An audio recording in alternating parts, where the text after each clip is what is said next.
Hello, welcome back again. I just want to go over the information from our first module since we were not able to meet in person. This is taken from Edmonds and Gonzalez's book, Introduction to the Religion in the Caribbean. Excellent book. I can't say enough good about it.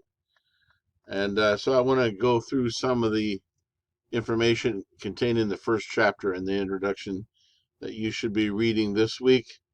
Uh, Edmonds and Gonzalez begin by pointing out that one of the essential characteristics of the Caribbean is that it's at a crossroads. It's at a place where diverse human communities come together and create pluralism and diversity at a human crossroads. It was a crossroads in the sense of the shipping, the trade, the intersection of cultures. And of course, this kicked into high gear in 1492 with the arrival of the Spanish, led by Christopher Columbus, to the Western Hemisphere. It's thought that he first arrived in the Bahamas and encountered Taino Indians. And so this began one way to put it would be a colonial experiment of diversity of peoples, languages, and cultures that created the present diverse demographics of the Caribbean culture. So the essential characteristic that defines the Caribbean, according to these authors, is cultural diversity. And another important aspect is the religious traditions. Edmonds and Gonzalez, I don't know Edmonds, but Gonzalez is a professor in the Department of Religious Studies at University of Miami. I've met her, and I know that she is a religious studies scholar. And so as they study the Caribbean, as we study it, one of the most important things to study in order to understand the culture and the worldview, the myths, is the religious traditions. And of course, the Caribbean underwent a tremendous upheaval of religious traditions with the arrival of Europeans. The Caribbean is a microcosm of the world where populations from and around the globe have come together with their cultures, traditions, and religions. So in order to understand Caribbean culture, the most important thing necessary is one of the most important things is to study the religious traditions. And of course, that is not limited to Christianity, but in this course, we're going to be primarily studying the Catholic traditions, the mainline Protestant traditions, and then later the nonconformist sects in Protestantism, such as Methodism, Moravians, Quakers, and Baptists. Geography is important to understand. The Caribbean begins just south of southern Florida with the Greater Antilles in the northwest Caribbean. The Greater Antilles have been primarily Spanish-speaking islands, and that would include Cuba, Puerto Rico, the island of Hispaniola, and Jamaica. Those are the Greater Antilles. Jamaica was taken over by the British in 1655 under Oliver Cromwell's Western design, and it became British, which is why Jamaica is a Anglo or British speaking place today.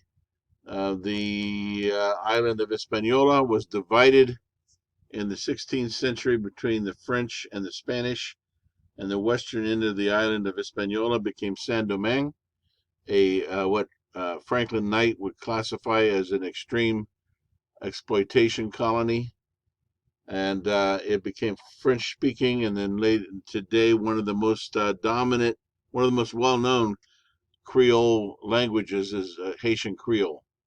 We offer classes on Haitian Creole here at FIU. And so from the Greater Antilles that I just mentioned, then the Lesser Antilles are a smaller chain or string of islands that curve down around the eastern end of the Caribbean, from the Virgin Islands in the north down to Grenada in the south. And then all the way down in the south, near the coast of South America, you have Trinidad, Aruba, Bonaire, and Curacao, which are those three, Aruba, Bonaire, and Curacao, are called the ABC Islands, and they're Dutch speaking. And so various people define the geography of the Caribbean in various ways. A more expansive definition of the Caribbean might also include the Bahamas. In the Circum-Caribbean or the Greater Caribbean, most people would include the coastal outlines of Venezuela, Colombia, Panama, Costa Rica, up along through the Central American, the coast of Nicaragua and Honduras, Belize, uh, are Caribbean type cultures that are some would include in the Greater Caribbean.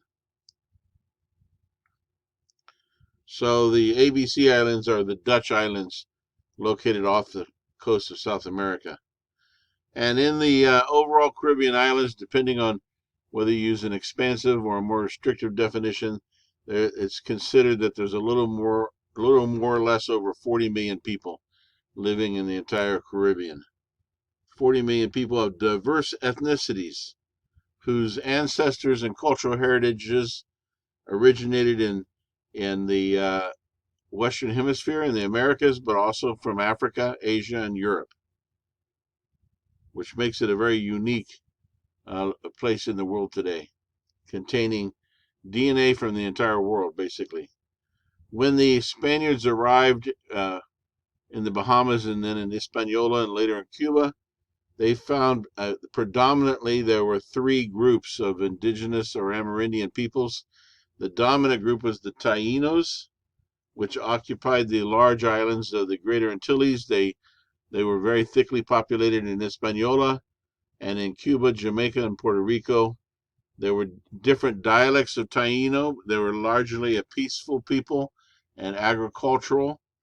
But there was also another group that had a simpler culture than the Taínos, called the Cibones. They were a relatively small group living on the western tip of Cuba and possibly in a couple other places. The most numerous of these were the Taínos. Then there was also another group who had a reputation for fierceness and warlike demeanor or culture. These were the Caribs, who were moving up from the south up through the Lesser Antilles and were basically conquering the Taínos as they moved.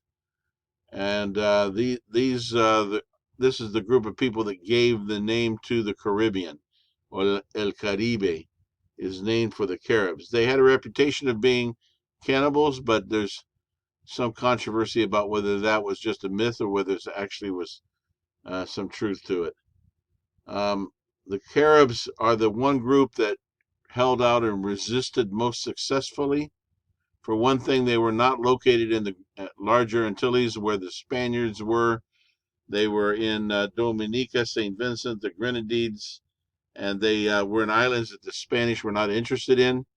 So it was not until the British and French arrived that the Caribs began to have conflict with Europeans.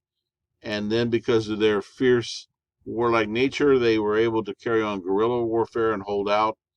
And they actually survived through today, especially in Dominica. Some of the Caribs were actually the Caribs, many black African slaves escaped from slavery and escaped to the Caribs and joined their tribe in order to escape the brutality of slavery and intermarried with the Caribs. And some of these people, the black Caribs, were taken prisoner by the British and deported to Roatan Island off the coast of Central America.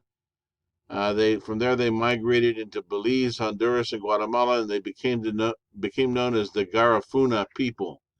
And they are descendants of Carib Indians and escaped African slaves. So that's the Caribs. So there's also been waves of European immigrants to the Caribbean, primarily in an attempt to make their fortunes. In the beginning, it was Spaniards.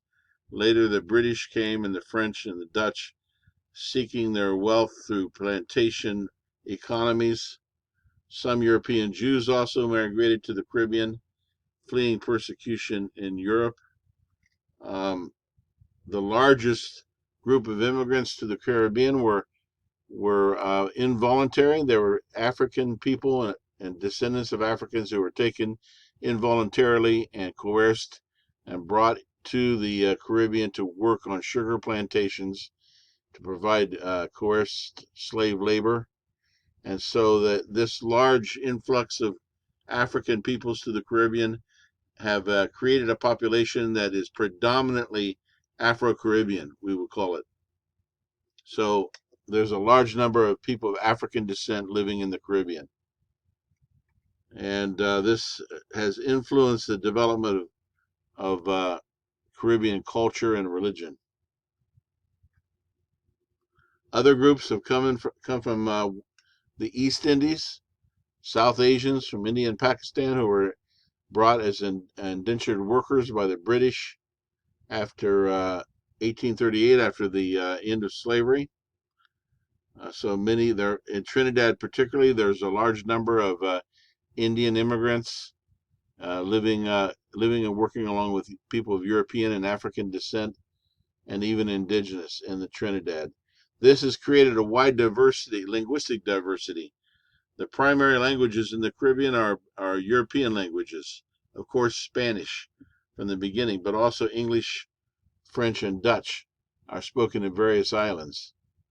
And out of these European languages have emerged various combinations of Creole or Patois. The most famous one, of course, being Haitian Creole. Papiamento is another popular language in the Dutch Antilles. And there's a form of French Creole in some of the in Martinique and Guadeloupe, and there's some in the Dominica and St. Lucia have their own English-based patois. And so there's tremendous linguistic diversity in the Caribbean, but the dominant languages in the islands are English, French, Spanish, and Portuguese, and Dutch. I'm sorry, I said that incorrectly. Let me correct that. Please catch this. It's not Portuguese. English, French, Spanish, and Dutch. The ABC islands are primarily Dutch-speaking, as well as Suriname on the coast of South America. Okay, moving right along. The Caribbean has gone through historical world cycles. It has a tendency to cycle into the center of world attention and world events, and then back out to the periphery. And this depends on world events. The first time it came to the center of world activity would be with the discovery of the arrival, I'd rather say, than discovery of the Spanish in Hispaniola and Cuba in 1492. And very quickly, the Spaniards began to look for ways to monetize their presence in the Caribbean, and they did this primarily through a number of things, but primarily through sugar plantations. But the French and English came very quickly and surpassed them, and the Dutch, in terms of sugar plantations and exploitation economies, and it became the main stage for carrying out European conflicts. In other words, the Protestant Reformation was going on, the wars of religion, and this projected into the Caribbean with constant conflict between the Protestant powers of Holland and England with the Catholic power of Spain, and France kind of back and forth in the middle. And it became a source of major wealth and development for European powers. For example, Saint-Domingue, the French-speaking part of the island of Hispaniola, was the wealthiest colony in the world in the 1780s. It would produce far more wealth than the 13 colonies combined. And this was because of the massive production of sugar through slave labor in Saint-Domingue.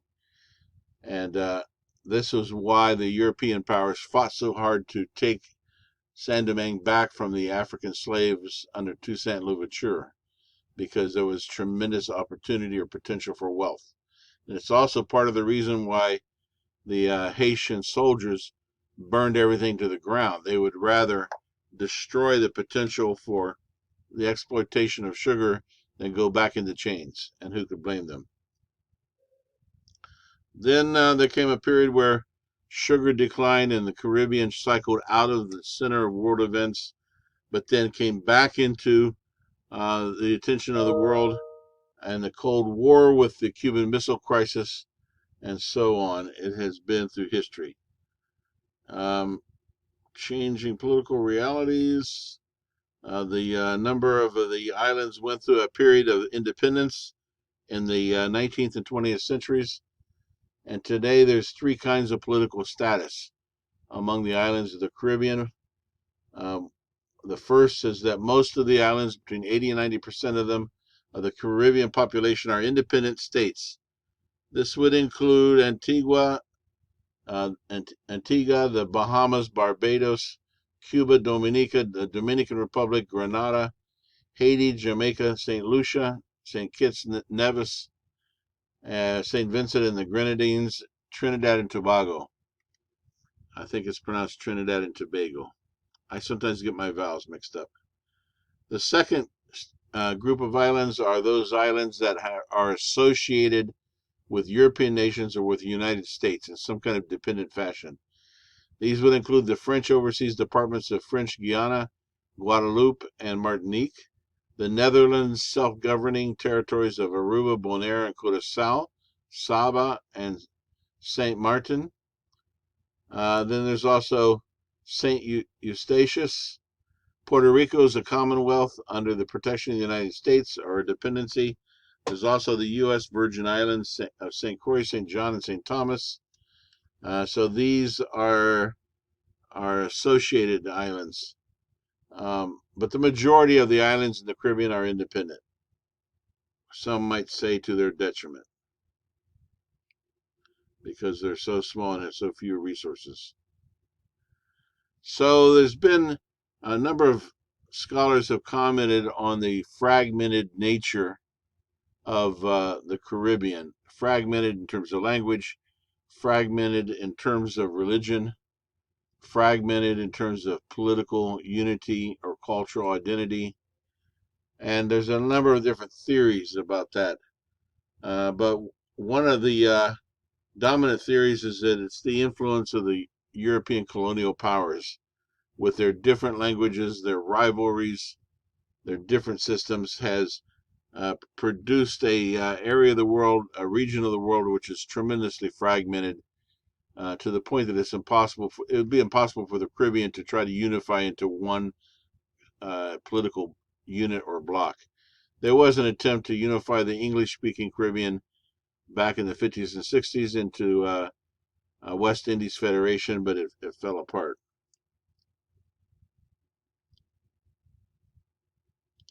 Moving right along.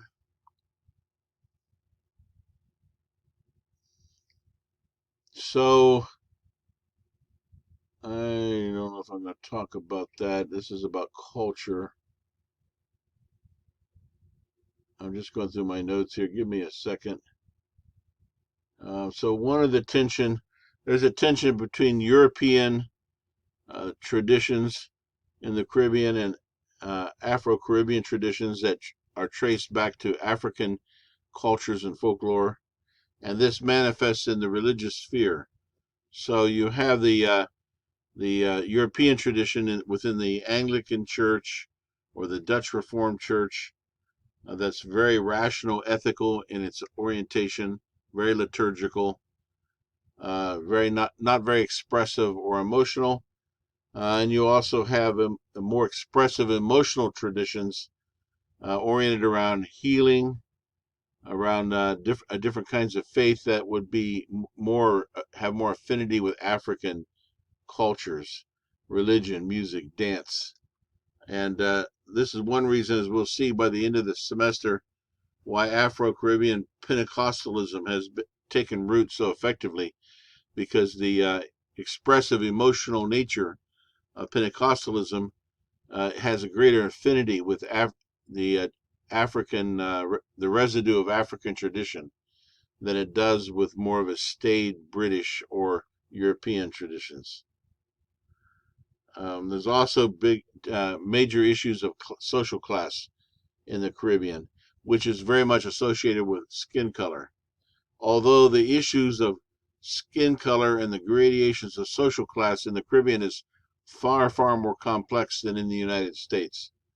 In the United States, there was a tendency for there to be a binary approach to race and class, and so you're either white or you're black traditionally in the United States.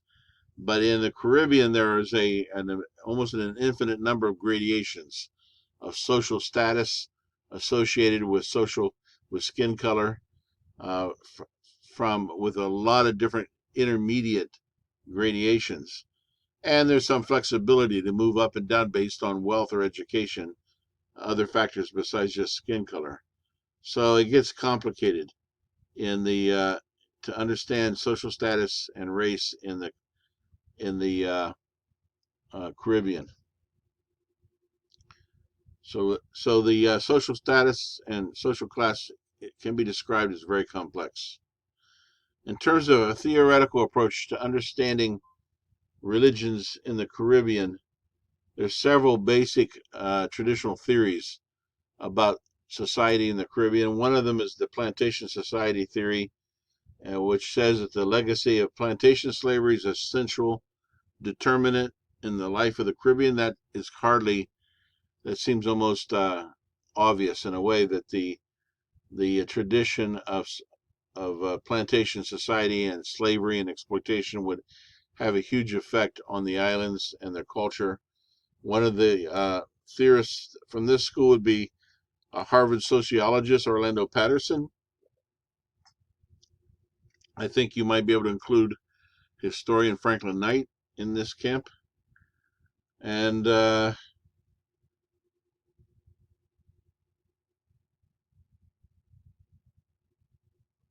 that's one theory. In the plantation society theory, there's also an additional aspect, which is a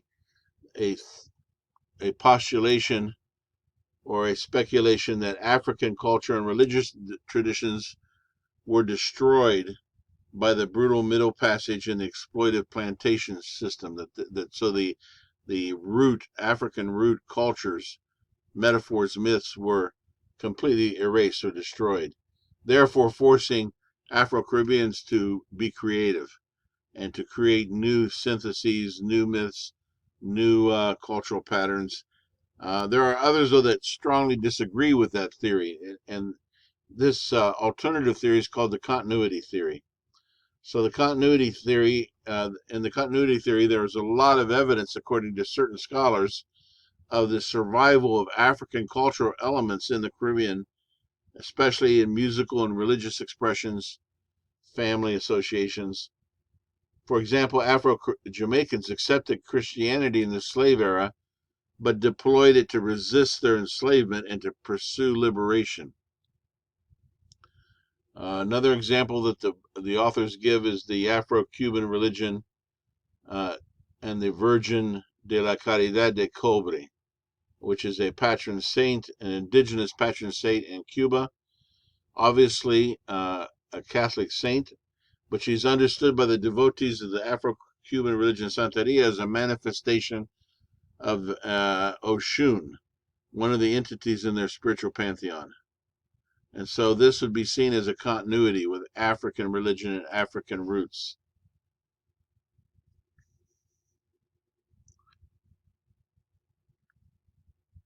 So the continuity theory of African society believes that current Caribbean culture is influenced by a continuation or a residue of African cultural, familiar, and religious traditions. There's also the plural society theory of Caribbean culture, which puts more emphasis on the mixture or overlapping of diverse societies. There's no when you like, such as in Trinidad, when you bring together people from Pakistan and East India together with indigenous Native Americans and Spaniards and African slaves, descendants from Africa, and mix them together, what happens out of that cultural stew. And so this is another theory. The plural society theory believes that a Creole society comes uh, out of that mixture, and it's a little complex. We won't be going into it that much in this course. Creolization theory, or Creole society theory, and I lost my place. Where did it go? I'm clicking around here and I lost my place. Bear with me. So in Creolization theory, puts an emphasis on terms like syncretism, symbiosis, assemblage, bricolage, hybridity, mestizaje, to describe the unique creation of Caribbean society. So the idea is that Creole refers to something or somebody derived from the old world but developed in the new. And I'm going to move on from there.